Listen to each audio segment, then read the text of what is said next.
Shalom, Ibu Bapak, Saudara, dan anak-anakku kekasih Tuhan Yesus.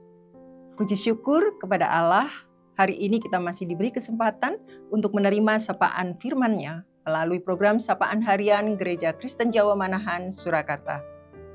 Pada ibadah minggu lalu, kita bersama-sama diingatkan tentang peristiwa Tuhan Yesus mengutus 70 murid-Nya untuk mewartakan tentang pertobatan dan kerajaan Allah. Pada saat mengutus, Tuhan Yesus memberi gambaran kepada para murid yang diutusnya bahwa mereka setidaknya akan menghadapi dua kemungkinan, yaitu diterima dan ditolak. Pada masa kini, kita sebagai umat Kristen juga menerima pengutusan untuk mewartakan kabar baik tentang kasih, damai sejahtera, dan keselamatan yang dianugerahkan Tuhan Yesus. Dalam menjalankan panggilan pengutusan tersebut, kita juga tidak dapat menghindari kemungkinan adanya penolakan dari orang-orang di sekitar kita, bahkan mungkin dari orang-orang terdekat seperti keluarga. Hari ini kita belajar bagaimana menyikapi penolakan berdasarkan firman Tuhan. Mari kita berdoa terlebih dahulu memohon pertolongan Tuhan. Allah Bapa di surga, kami naikkan puji sembah syukur atas kasih setiamu dalam menuntun hidup kami. Saat ini Engkau berkenan menyapa kami melalui firman-Mu. Berikanlah hikmat dan pengertian yang berasal dari-Mu, dan mampukan kami menjalani hidup seturut dengan firman-Mu. Dalam nama Tuhan Yesus, Juru Selamat kami yang hidup, kami memohon. Amin. Ibu Bapak, Saudara-saudara, dan anak-anakku kasih Tuhan Yesus, hampir pasti setiap orang pernah mengalami penolakan. Entah karena persoalan perbedaan keyakinan, pandangan, status sosial, perbedaan etnis, bahkan mungkin karena kondisi fisik tertentu. Sangat manusiawi jika suatu tindakan penolakan akan menimbulkan perasaan terluka bagi yang mengalaminya. Perasaan terluka tersebut bisa saja menetap atau membekas, sehingga jika pada suatu waktu hal tersebut terpantik, maka rasa sakitnya bisa saja muncul kembali. Perasaan terluka juga bisa menimbulkan kepahitan yang mengakar, bahkan menumbuhkan kemarahan dan dendam berkepanjangan, sehingga seseorang bisa kehilangan rasa sukacita dan damai sejahtera. Penolakan seringkali dirasakan begitu menyakitkan, dan hal tersebut dapat memengaruhi fungsi biologis dalam tubuh kita. Selain faktor biologis, ada pula faktor spiritual dalam penolakan.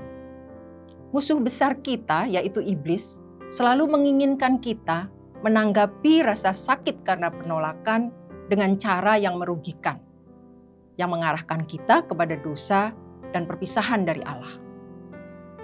Penolakan dapat membuat kita lemah secara emosional, membuat kita lebih rentan terhadap tipu muslihat iblis yang selalu berusaha menciptakan pertentangan antara manusia dan dengan Allah. Dalam perjalanan hidup Tuhan Yesus, berbagai penolakan yang muncul dihadapinya dengan tetap fokus pada rencana besar Allah. Tuhan Yesus tidak bergeming sedikit pun dan tetap fokus dengan misinya, karena ia tahu rencana dan kuasa Allah melampaui segala hal. Penolakan yang dialami Tuhan Yesus ketika ia mengajar di kampung halamannya di Nazaret, yang ditulis dalam Markus 6 ayat 3, tidak menyurutkan Yesus untuk tetap menjalankan misinya. Ia tetap pergi mengajar ke desa-desa sekitar, Markus 6 ayat 6b. Bahkan ketika peristiwa Yudas mengkhianatinya dengan membawa orang-orang yang akan menangkap Yesus, ia tidak melakukan perlawanan. Ia telah memutuskan untuk percaya kepada Allah terlepas dari situasi apapun yang dialaminya. Kita melihat hal ini dengan sangat jelas saat Yesus berdoa agar cawan murka Allah berlalu darinya. Tetapi ia mengakhiri dengan berkata, "Namun bukan kehendakku, melainkan kehendak-Mu lah yang terjadi." Ibu Bapak, saudara-saudara, dan anak-anakku kekasih Tuhan, bagaimana langkah kita dalam menyikapi penolakan saat kita bersaksi tentang kebenaran dan karya kasih Tuhan Yesus? Langkah pertama yang harus kita ambil adalah membuat keputusan untuk mempercayai Allah sepenuhnya seperti yang Yesus lakukan. Percaya saja tanpa memerdulikan perasaan. Hal ini penting karena persoalan perasaan inilah yang membuat kita seringkali merasa tidak berharga. Perasaan tersebut sangat manusiawi sebetulnya. Tidak salah untuk sejenak membiarkan diri kita merasakan emosi. Namun yang lebih penting, setelah mendapatkan kembali pijakan kita harus kembali pada keputusan yang telah kita tentukan sebelumnya, yaitu untuk mempercayai Allah terlepas dari perasaan kita. Kita perlu menyadari kebenaran-kebenaran seperti ini. Meskipun kita ditolak dalam suatu hubungan, kita tetap dikasihi oleh Allah. Dalam 1 Yohanes 4 ayat yang ke-16 dikatakan demikian. Kita telah mengenal dan telah percaya akan kasih Allah kepada kita.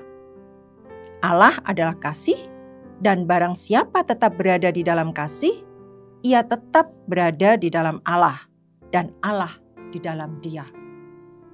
Sekalipun kita tidak diterima dalam suatu komunitas, Allah memiliki tujuan dan sesuatu yang baik yang akan datang dari situasi apapun yang dihadapi kita. Dalam Roma 8 ayat 28 dituliskan demikian. Kita tahu sekarang bahwa Allah turut bekerja dalam segala sesuatu untuk mendatangkan kebaikan bagi mereka yang mengasihi Dia, yaitu bagi mereka yang terpanggil sesuai dengan rencana Allah. Kebenaran firman Allah tersebut mengingatkan kita bahwa pengalaman penolakan yang bersifat sementara tidak akan mengubah tentang identitas kekal kita di dalam Tuhan Yesus yang telah dimeteraikan dan tidak dapat direnggut dari kita oleh karena situasi di sekitar kita. Penolakan tidak akan pernah mengubah besarnya kasih Allah kepada kita. Penolakan tidak akan pernah merampas belas kasih dan kebaikannya. Penolakan tidak akan pernah membuat Allah menjauh dari kita, dan penolakan tidak akan bisa mengubah fakta bahwa kita melayani Allah yang telah mengubah peristiwa penolakan paling keji dalam sejarah, yakni penyaliban Tuhan Yesus, menjadi keselamatan bagi kita semua. Sapaan firman hari ini mengingatkan kita bahwa penolakan bukanlah akhir bagi kita. Sebaliknya, penolakan adalah panggilan untuk percaya kepada Allah dan kemudian mengalami kecukupan Kristus secara total. Kiranya Roh Kudus menolong kita semua untuk melanjutkan perjalanan persiarahan sambil terus bersaksi tentang kebenaran kasih Allah, sekalipun harus berhadapan dengan berbagai bentuk penolakan. Amin.